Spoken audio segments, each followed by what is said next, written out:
Jadi di video ini teman-teman saya pengen cerita pengalaman kerja di luar saya ngajar atau di luar dunia pendidikan lah. Ini sekedar sharing satu sama lain.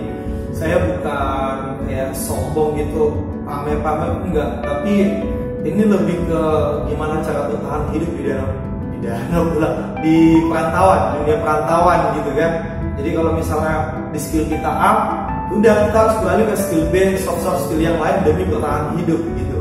Jadi buat teman-teman yang pernah kerja di hotel, dunia pariwisata, hospitality, kita teman sejawat pernah ya, kita pernah satu posisi. Jadi jangan lupa subscribe dan tonton videoku ini sampai habis.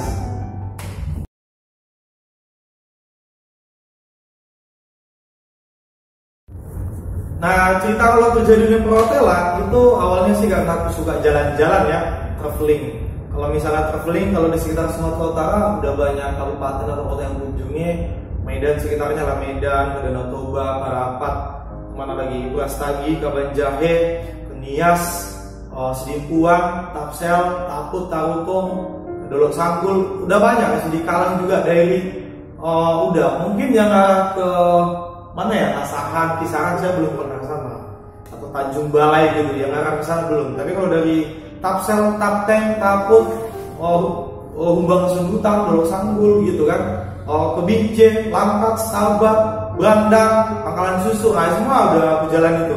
Kalau sekitar Sumut lah. Tapi yang arah ke Tanjung Tanjung Balai, Asahan, Kisaran saya belum. Jadi awalnya karena suka jalan-jalan. Jadi kalau saya bilang kerja di dunia pariwisata itu awalnya jalan-jalan, kemudian saya jadi guide. Jadi guide gitu kan. Ketika saya jadi guide bawa tamu pertama kali salah ke Brastagi ya, salah kalau Danau Toba. Tamu lokal sih. Setelah tamu lokal waktu saya di Medan tinggalnya, saya bawa tamu ke Danau Toba, Parapat, ke Tuktuk, ke Tomok gitu. Yang sering itu nginap itu di sekitar Parapat sama Tuktuk lah. Kita bawa tamu atau kadang bawa kawan-kawan juga sekitar objek wisata yang ada sekitar Sumatera Utara atau yang dekat masih Medan sekitarnya gitu. Jadi karena saya suka juga fotografi, jadi matching kan, jalan-jalan sekalian foto-foto. Kebetulan saya juga suka kayak buat video pendek lah gitu atau fotografi. Jadi teman-teman yang suka jalan-jalan sering kontak aku, traktir aku gratis jalan-jalan, kayak biayain gitu. Pokoknya dunia traveling, to and travel, aku kayaknya lebih cocok di sana atau lebih suka juga lah, buat perasaan happy kan. Karena kita digaji, dibayar untuk senang-senang. Jalan-jalan plus dapat duit, jalan-jalan digaji atau dikasih uang, makan, minum, penginapan ditanggung kan kalau udah jadi tour guide atau tour leader namanya. Itu pengalaman aku di sekitar Sumut lah, beberapa orang ke Sumut sekitarnya, jam-jam wisata. Nah setelah itu di Medan saya juga pernah kerja di hotel. Sebelum hotel juga saya pernah kerja di restoran. Saya bisa sebut restorannya. Ini salah satu restoran Chinese food gitu, restoran Cina yang cukup terkenal di Medan. Kalau saya kasih clue-nya buat teman-teman yang tinggal di kota Medan, dia dimsumnya enak. Aku bilang dimsum dan sambelnya yang paling enak itu di restoran itu. Saya pernah kerja di situ. Yang pusatnya di Jalan Gang Jingga. Oke, nama jalannya di kota Medan. Kemudian dari situ saya pindah ke San Plaza. Itu ada cabangnya juga, outletnya. Dari San Plaza saya kemudian move lagi ke Merdeka World. Nah di situ terakhir itu restorannya juga terkenal juga dia dengan pancake duriannya. Nah pasti udah tahu lah cluenya kan. Nah siap dari restoran itu saya pernah kerja juga di hotel, beberapa hotel di Medan, bintang 3, 4, 5 gitu. Tapi saya di departemen banquet. Misalnya kita preparing kayak mau ada konser nih di ballroomnya, di hallnya, kita siapin kursinya, atau ada yang mau gala dinner atau makan malam, wedding gitu, kita siapin mejanya, kursinya, sama alat-alat makannya, sendoknya segala macam. Nah itulah tugas saya waktu kerja di hotel yang aku bilang itu, yang bagian departemen banquet. Kadang kita dipendahin juga ke bagian restoran. Kalau untuk first time, saya jadi waiter, ngelap, antar makan, atau kadang antar minum gitu kan. Melayani komplain-komplain tamu di hotel itu di restorannya. Jadi suka manajernya lah mindahin kita. Kemudian di hotel bintang 2 atau bintang 3 masih sekitar jalan SMP aja, saya pernah di situ jadi housekeeping atau room boy lah. Kadang merangkap bellboy, roomboy gitu, housekeeping di hotel bintang 2 atau bintang 3 di sekitar jalan SM Raja di Kota Medan. Nah, itu pengalaman saya. Kemudian yang dunia hotel restoran itu di Medan lebih dari satu hotel dan restoran juga lebih dari satu, tapi yang paling lama yang dari restoran yang aku bilang itu. Kemudian saya pindah ke Batam. Nih, pindah ke Batam. Di Batam memang saya nggak pernah kerja di kafe atau di restoran, saya nggak pernah. Tapi saya pernah kerja di apartemen. Dia satu tempat 2 menara nih. Ini hotelnya, ini apartemennya. Apartemennya yang lebih tahunnya lebih tinggi gitu. Cuman apartemennya ini udah setaraf bintang 4 lah mungkin ya. Hotel kalau dibuat di hotel, apartemennya fasilitasnya kayak setaraf dengan bintang 4 lah gitu. Nah, sama di situ juga saya daily worker.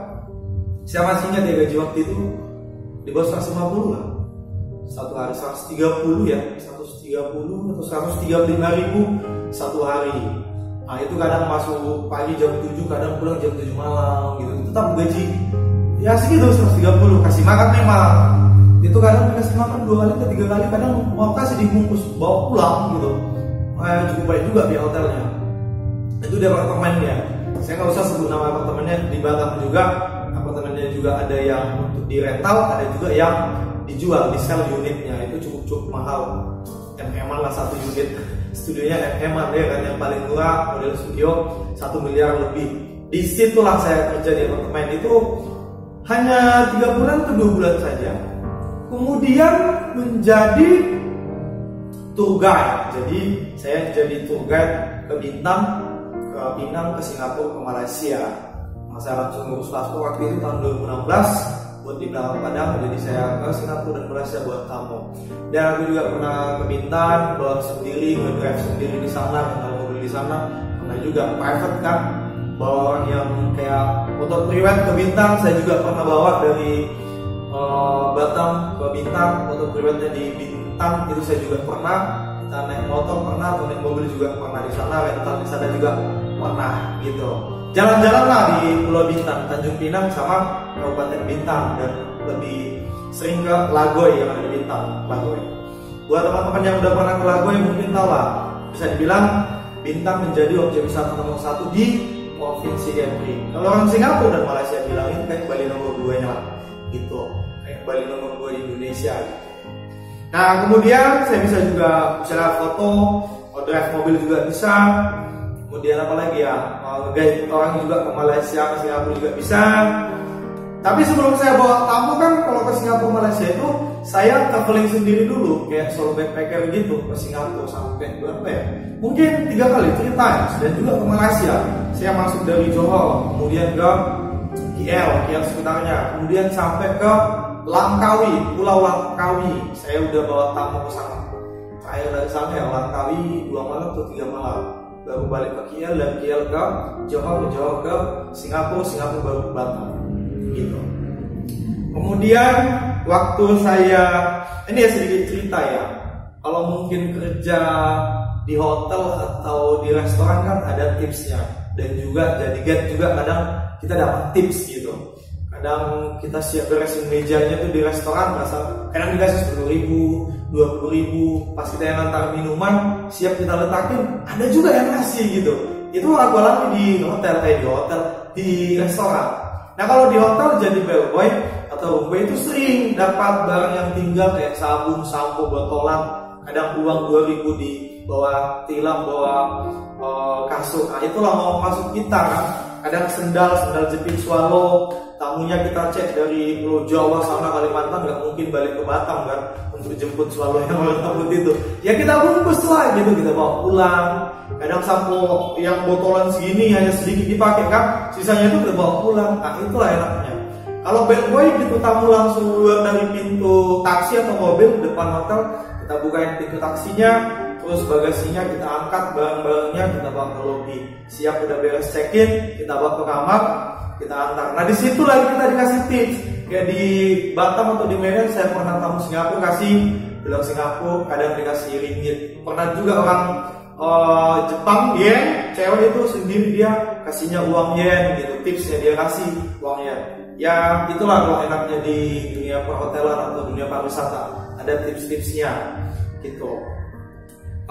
Kalau misalnya kalian pengen jadi tour guide, pengen pecinta pariwisata, ya nggak apa-apa, terjun aja. Tapi saran aku buat kalian yang pengen kuliah pariwisata, jurusan pariwisata, lebih bagus kalian ngambilnya di Denpasar atau di Bali, karena kita tahu Bali menjadi salah satu objek wisata nomor 1 di Indonesia dan yang paling booming dan paling go internasional.